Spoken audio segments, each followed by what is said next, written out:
انہوں نے وضو کیا اور سورہ طٰہٰ پڑھنی شروع کی۔ یہ پڑھتے جا رہے تھے اور کلام الہی کی تاثیر قلب کو متاثر کیے جا رہی تھی۔ خبیب رضی اللہ تعالیٰ عنہ یہ منظر دیکھ کر باہر نکل آئے اور کہنے لگے، عمر کل رات نبی کریم صلی اللہ علیہ وسلم نے بارگاہ خداوندی میں دعا کی تھی، اللہم اید الاسلام بی ابی الحکم الحشام و عمر بن الخطاب، ہے اللہ عمر بن حشام یا عمر بن خطاب میں سے کسی کو اسلام کی عزت کا ذریعہ بنا، یا ان میں سے کسی ایک کے ذریعے اسلام کی تائید فرما۔ ہے عمر، میرے دل نے گواہی دی تھی کہ یہ دعائے پیغمبر صلی اللہ علیہ وسلم نے عمر بن خطاب کے حق میں پوری ہوگی۔ اس طرح کی ایک روایت سیدنا سعید بن مسیب رحمہ اللہ سے بھی مروی ہے۔ وہ فرماتے ہیں، جب کبھی رسول اللہ صلی اللہ علیہ وسلم عمر بن خطاب یا ابو جہل کو دیکھتے تو رب العزت کے حضور دست دعا دراز کرتے ہوئے فرماتے، ہے اللہ ان دونوں میں سے جو تیرے نزدیک زیادہ پسندیدہ ہے اسے اپنے دین کی قوت عطا فرما۔ سیدنا خبیب رضی اللہ تعالیٰ عنہ نے سیدنا عمر رضی اللہ تعالیٰ عنہ سے کہا کہ اچھا تو مجھے بتا محمد صلی اللہ علیہ وسلم کہاں ہیں، میں ان سے ملنا چاہتا ہوں۔ انہوں نے بتایا کہ صفا پہاڑی پر واقع دار ارقم میں قیام پذیر ہیں۔ سیدنا عمر رضی اللہ تعالیٰ عنہ چل پڑے۔ درے پر مقیم صحابہ کرام رضوان اللہ علیہم اجمعین نے جب یہ دیکھا عمر آ رہا ہے اور ہاتھ میں ننگی تلوار ہے تو گھبرائے ہوئے آپ صلی اللہ علیہ وسلم کو بتایا۔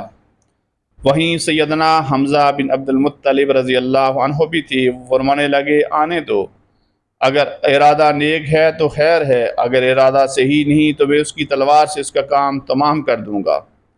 جب سیدنا عمر رضی اللہ عنہ وہاں پہنچے تو پیغمبر اسلام پر نزول وحی جاری تھی۔ چند لمحوں بعد آپ صلی اللہ علیہ وسلم نے عمر سے فرمایا، ہے عمر تم کس چیز کا انتظار کر رہے ہو؟ کیا ابھی وقت نہیں آیا کہ تم اسلام قبول کرو؟ بس یہ سننا تھا کہ فوراً کلمہ شہادت پڑھتے ہوئے دائرہ اسلام میں داخل ہو گئے۔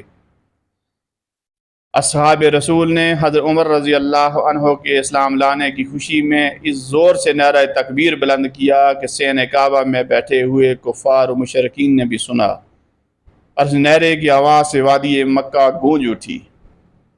پھر نبی رحمت صلی اللہ علیہ وسلم نے سیدنا عمر رضی اللہ تعالیٰ عنہ کے سینہ مبارک پر دست اقدس رکھا اور دعا کی، ہے اللہ اس کے سینے میں جو کچھ میل کچیل ہو وہ دور کر دے اور اس کے بدلے ایمان سے اس کا سینہ بھر دے۔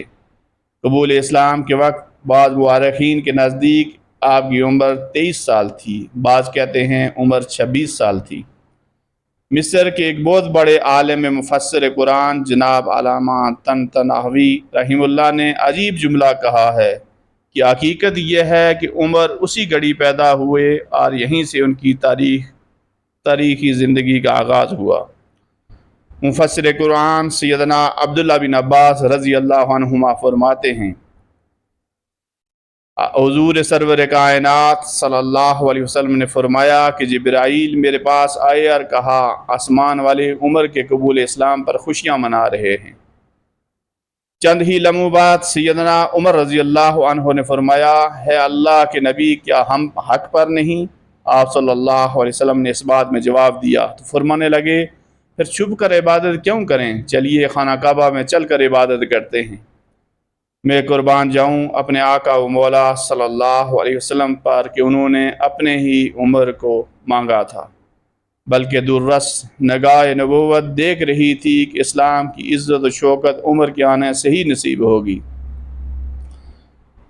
حضور اکرم صلی اللہ علیہ وسلم نے صحابہ کرام کو دو صفوں میں تقسیم کیا۔ ایک صف آگے سیدنا حضرت حمزہ رضی اللہ تعالیٰ عنہ چل رہے تھے، اور دوسرے صف کے آگے مراد رسول پیغمبر اسلام صلی اللہ علیہ وسلم کے لیے عطائے خداوندی یعنی سیدنا عمر فاروق رضی اللہ عنہ چل رہے تھے۔ مسلمان جب خانہ کعبہ میں داخل ہوئے تو کفار مکہ نے دیکھا، نظر پڑی حمزہ پر اور عمر پر تو بڑے غمگین ہوئے، لیکن کس میں جرت تھی کہ کوئی بولتا؟ اس دن سے مسلمانوں کے لیے تبلیغ دین میں آسانی پیدا ہوئی، اور یہی وہ دن تھا جب اللہ کے پاک نبی صلی اللہ علیہ وسلم نے فرمایا تھا، اللہ تعالیٰ نے سچ کو عمر کے قلب و لسان پر جاری کر دیا، اور وہ فاروق ہے، اللہ تعالیٰ نے اس کے ذریعے حق و باطل میں فرق کر دیا ہے۔ جناب سیدنا عبداللہ رضی اللہ تعالیٰ عنہ فرماتے ہیں، اللہ کی قسم ہم کعبہ کے پاس کھلے بندوں نماز نہیں پڑھ سکتے تھے یہاں تک کہ حضرت عمر اسلام لائے۔ اسی طرح حضرت صہیب بن سنان رضی اللہ تعالیٰ عنہ فرماتے ہیں، جب عمر رضی اللہ تعالیٰ عنہ نے اسلام قبول کیا تو اسلام کو غلبہ نصیب ہوا، اور ہم کھلے بندوں اسلام کی دعوت دینے لگے، اور ہم حلقہ بنا کر بیت اللہ میں بیٹھتے تھے، ہم بیت اللہ کا طواف کرنے لگے، اور اب ہم پر اگر کوئی زیادتی کرتا تو ہم اس سے بدلہ لیتے تھے۔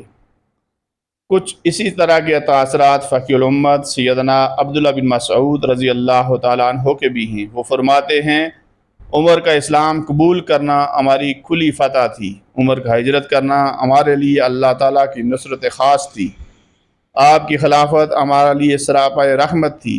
میں نے وہ دن بھی دیکھے جب ہم بیت اللہ کے قریب میں نماز ادا نہیں کر سکتے تھے، لیکن جب عمر اسلام لائے تو آپ نے کفار سے مقابلہ کیا، یہاں تک کہ وہ ہمیں نماز پڑھنے دینے لگے۔ سیدنا عمر رضی اللہ عنہ کی شان رفیہ میں چند فرامین رسالت مآب صلی اللہ علیہ وسلم پیش کرتا ہوں۔ نبی کریم صلی اللہ علیہ وسلم فرماتے ہیں، ہے ابن خطاب، اس ذات پاک کی قسم جس کے دست قدرت میں میری جان ہے، جس راستے پر آپ کو چلتا ہوا شیطان پا لیتا ہے وہ اس راستے سے ہٹ جاتا ہے، وہ راستہ چھوڑ کر دوسرا راستہ اختیار کر لیتا ہے۔ اسی طرح صحیح بخاری میں روایت ہے، حضور پاک صلی اللہ علیہ وسلم فرماتے ہیں، میں نے حالت خواب میں دودھ پیا یہاں تک کہ میں اس سے سیر ہو گیا، اور اس کی سیرابی کے آثار میرے ناخنوں میں نمایاں ہونے لگے، پھر میں نے وہ دودھ عمر کو دیا۔ اصحاب رسول نے پوچھا، یا رسول اللہ، اس خواب کی تعبیر کیا ہے؟ آپ صلی اللہ علیہ وسلم نے فرمایا، علم۔ اسی طرح امام بخاری نے ایک اور روایت میں کہا کہ سیدنا ابو سعید خدری رضی اللہ تعالیٰ عنہ فرماتے ہیں کہ میں نے رسول اللہ صلی اللہ علیہ وسلم کو یہ فرماتے ہوئے سنا کہ میں نیند میں تھا، میں نے لوگوں کو دیکھا کہ وہ میرے سامنے پیش کیے جا رہے ہیں، اور انہوں نے قمیضیں پہنی ہوئی ہیں، کسی کی قمیض سینے تک اور کسی کی اس سے نیچے تک۔ پھر عمر کو پیش کیا گیا، انہوں نے ایسے لمبی اور کھلی قمیض پہنی ہوئی تھی کہ وہ زمین پر گھسیٹتی ہوئی جا رہی تھی۔ اصحاب رسول صلی اللہ علیہ وسلم نے عرض کیا، یا رسول اللہ، اس کی خواب کی تعبیر کیا ہے؟ نبی کریم نے فرمایا، دین۔ اسی طرح بہت ہی مشہور و معروف حدیث نبوی ہے، نبی کریم صلی اللہ علیہ وسلم نے فرمایا، اگر میرے بعد کوئی نبی ہوتا تو عمر ہوتا، یعنی اگر سلسلہ نبوت جاری رہتا تو سیدنا عمر رضی اللہ عنہ بھی منصب نبوت سے سرفراز کیے جاتے۔ ایک اور حدیث مبارکہ میں ہے، رسول مکرم و معظم صلی اللہ علیہ وسلم نے فرمایا کہ تم میں سے پہلے جو گزری ہیں ان میں محدث ہوا کرتے تھے، اور میری امت میں اگر کوئی محدث ہے تو عمر ہے۔ مولانا علی قاری رحمہ اللہ نے فتح الباری میں علامہ ابن حجر عسقلانی رحمہ اللہ فرماتے ہیں، محدث وہ ہے جس کی طرف اللہ کی طرف سے الہام کیا جائے، مولا اعلیٰ سے اس کے دل میں القاء کیا جائے، اور بغیر کسی ارادہ و قصد کے جس کی زبان پر حق جاری کر دیا جائے، یعنی اس کی زبان سے حق بات ہی نکلے۔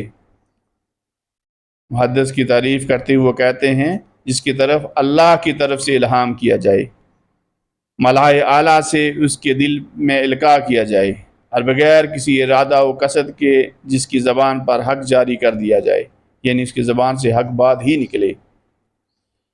ایک بار سیدنا عمر رضی اللہ عنہ نبی کریم صلی اللہ علیہ وسلم کی بارگاہ میں حاضر ہوئے اور عمرے کی اجازت طلب کی، تو نبی کریم صلی اللہ علیہ وسلم نے فرمایا، ہے میرے بھائی، اپنی نیک دعاؤں میں ہمیں شریک کرنا اور بھول نہ جانا۔ معزز سامعین کرام، بخاری شریف میں سیدنا انس بن مالک رضی اللہ تعالیٰ عنہ سے مروی حدیث ہے کہ ایک دفعہ حضور بنور صلی اللہ علیہ وسلم احد کے پہاڑ پر تشریف لے گئے۔ ہمراہ ابوبکر، عمر اور عثمان بھی تھے۔ احد کا پہاڑ لرزنے لگا تو آپ صلی اللہ علیہ وسلم نے اپنا قدم مبارک احد پر مارتے ہوئے فرمایا، اے احد ٹھہر جا، تجھ پر اس وقت نبی، صدیق اور شہید کے علاوہ اور کوئی نہیں۔ اس کے بعد سیدنا عمر رضی اللہ تعالیٰ عنہ دعا فرمایا کرتے تھے، اللہم ارزقنی فی شہادتی فی سبیلک، اللہم ارزقنی شہادتا فی سبیلک وموتا فی بلد حبیبک۔ اے اللہ مجھے اپنی راہ میں شہادت کی موت دینا، اور موت آئے تو تیرے حبیب صلی اللہ علیہ وسلم کی شہر میں آئے۔ آخری ایام حیات میں آپ نے خواب دیکھا کہ ایک سرخ مرغ نے آپ کے شکم مبارک میں 3 چونچیں ماری۔ آپ نے یہ خواب لوگوں سے بیان کیا، فرمایا کہ میری موت کا وقت قریب ہے۔ اس کے بعد یہ ہوا کہ ایک روز اپنے معمول کے مطابق بہت سویرے نماز کے لیے مسجد میں تشریف لے گئے۔ اس وقت ایک درہ آپ کے ہاتھ میں ہوتا تھا اور سونے والے کو اپنے درہ سے جگاتے تھے۔ مسجد میں پہنچ کر نمازیوں کی صفیں درست کرنے کا حکم دیتے، اس کے بعد نماز شروع فرماتے اور نماز میں بڑی بڑی صورتیں پڑھتے۔ اس روز بھی آپ نے ایسا ہی کیا۔